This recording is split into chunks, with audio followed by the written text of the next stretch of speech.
Tiene entonces un recurso de revocación presentado ante la Suprema Corte de Justicia. ¿Cómo sigue esto? Por ahora esperando que lo resuelvan. Según lo que se resuelva, se continúa o no se continúa.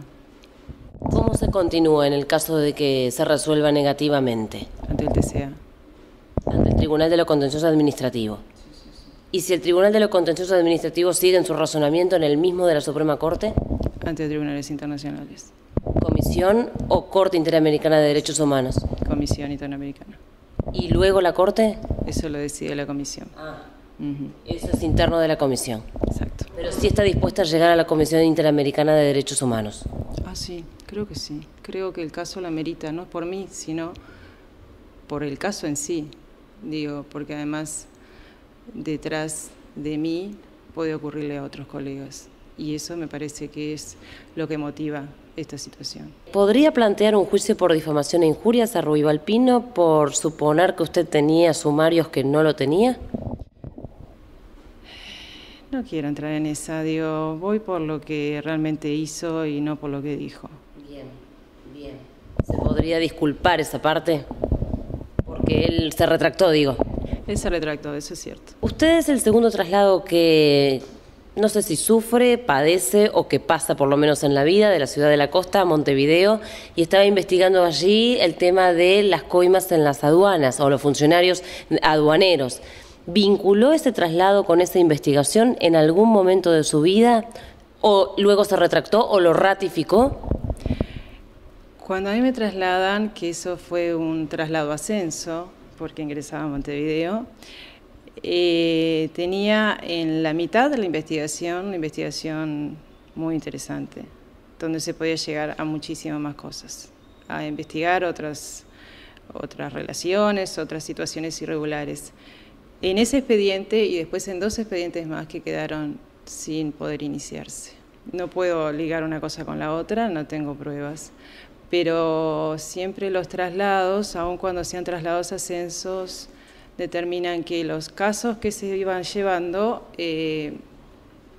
empiezan de nuevo con otro jerarca, con otro encare, con otra impronta. Entonces eso también afecta a la investigación, a veces hasta por bien, pero que la afecta, la afecta. Está claro. Bien, bien. Usted tiene una especialización en crimen organizado, en derecho penal, ha pasado por seminarios de crimen organizado.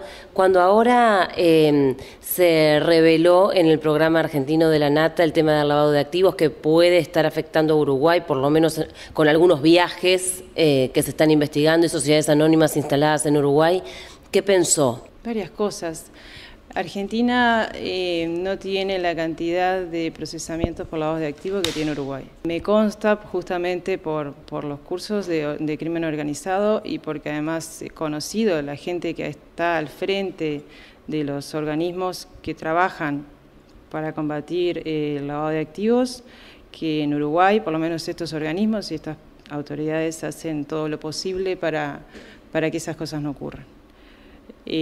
Todo lo posible no quiere decir que se haga absolutamente todo y siempre hay algunos lugares por donde se pueda colar este tipo de delitos y bueno, investigarlo es parte de la responsabilidad que asumen las autoridades y que lo están haciendo. ¿Son suficientes los controles para que no se laven activos?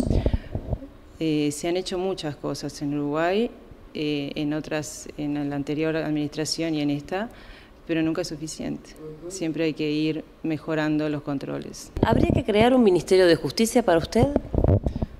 Es una linda pregunta. Creo que habría que hacer una reforma judicial. ¿Implique la creación de un Ministerio de Justicia o no es necesario? Que implique independizar la administración de los fondos, de los presupuestos que se le dan al Poder Judicial. Bien. Independizarlo de quienes lo administran, porque tienen que administrarlo quienes están capacitados, y no es por un tema de incapacidad intelectual, sino por incapacidad, o por lo que creo, me parece, sino por un tema de conocer cómo se debe abarcar los diferentes rubros. ¿Y esa independización puede venir de la mano de un Ministerio de Justicia o no? Lo que pasa es que el Ministerio de Justicia pasaría a depender supuestamente como Ministerio del Poder Ejecutivo y entonces no sé ahí cómo queda. Tal vez debería ser un organismo aparte que no dependiera del Poder Ejecutivo. El caso de Aldo Perrini, muerte ocurrida en 1974 en Carmelo, Colonia, ¿fue un antes y un después para usted? Tal vez un poco lo que refería en cuanto a pisar terreno firme y tener claro las reglas del juego, ahí empezaron a cambiar. Le piden el expediente en la mitad de la investigación y eso hace quebrar, si se quiere, esa regla de juego. Sí, a mi entender sí, a mi entender sí. Porque yo estaba en un trámite de un recurso de queja que se interrumpió. Y hasta el día de hoy no sé por qué se interrumpió. Porque yo lo estaba tramitando correctamente, como corresponde, como lo establece la ley. Sigue en el terreno de la especulación. Sigo en el terreno de la especulación. ¿Usted se hace alguna autocrítica si estuviéramos en 2012 y supiéramos este final? Yo intenté de todas las maneras posibles de llevar adelante esas investigaciones que fueron muy trabajosas, fueron muy difíciles y no tuve apoyo, realmente no tuve apoyo, de ningún lado, digo, salvo desde el lado de las víctimas, obviamente, que eran las directamente involucradas e interesadas. Y bueno, y algunos colectivos que estaban detrás del lado de las víctimas, o sea, pero en definitiva directamente desde las víctimas, y quienes a su vez la apoyaban, pero no desde el Poder Judicial, no desde el gobierno o como apoyos muy aislados, pero no institucionalmente. No digo gobierno, en realidad debería ser Estado, ¿no? Digo, pero no hubo eso. Y bueno, creo que hice lo que pude. Tal vez, a veces uno piensa, bueno, haber tenido menos exposición pública, la exposición yo no la pedí, jamás la pedí, digamos. Yo no fui a buscar que me hicieran una nota, eso creo que lo saben más de uno, pero los hechos en sí generaban una repercusión. Y eso yo sabía, eso sí, lo sabía, que no agradaba a las jerarquías judiciales, esa circunstancia. Por una posición que ya tienen tomada de que bueno, de que no quieren que los jueces tengan exposición pública, en fin, nunca está muy claro muy bien por qué, pero bueno, creo que el tema era el que convocaba y lo sigue convocando hasta el día de hoy y lo va a seguir convocando mientras no se resuelva. Tal vez con un poquito más de tiempo para atrás pueda ver qué fue lo que le erré. Debo haber errado muchas cosas, tal vez podía haber hecho más. Siempre me queda esa sensación de poder haber hecho más, pero bueno, era un juzgado enorme, de grande, y además de las causas de derechos humanos había otras causas a las cuales no podía dejar de atender, porque eran todas víctimas, o sea, eran todos iguales. Pero fue muy, muy difícil, muy difícil. Y cuando usted escucha por último al presidente de la Suprema Corte de Justicia hablar de una muralla, aunque cada caso de violaciones a los derechos humanos es distinta, porque así lo ha definido la propia Suprema Corte de Justicia, ¿qué piensa?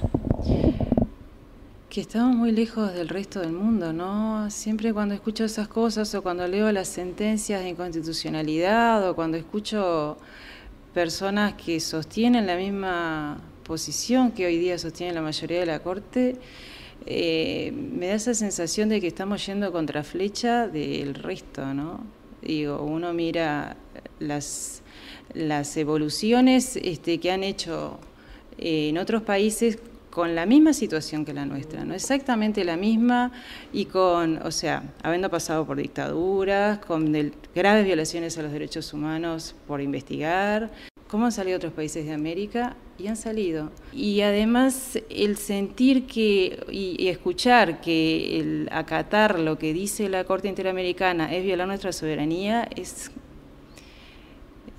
me cuesta entenderlo, ¿no? Me cuesta entenderlo. Somos parte de una comunidad internacional. Desde que suscribimos y desde que integramos la OEA, aceptamos determinadas reglas.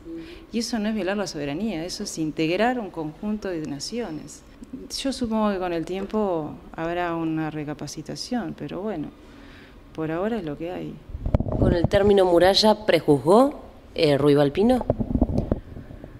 Bueno, supuestamente yo no debería decirlo porque debería haber un tribunal, no sé cómo se conformará, para que lo decida, ¿no? Eso es toda otra historia, que también evidencia cómo debemos reformarnos este Poder Judicial, porque las estructuras no están siendo útiles para la realidad actual.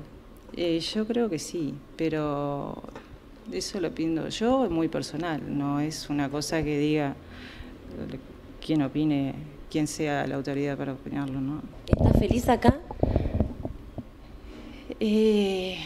Es todo lo más diferente que pueda haber sido de seguir en el penal, ¿no? Es absolutamente diferente. Pero bueno, las personas acuden a un juzgado para pedir que se diriman sus derechos y quién tiene razón y quién no.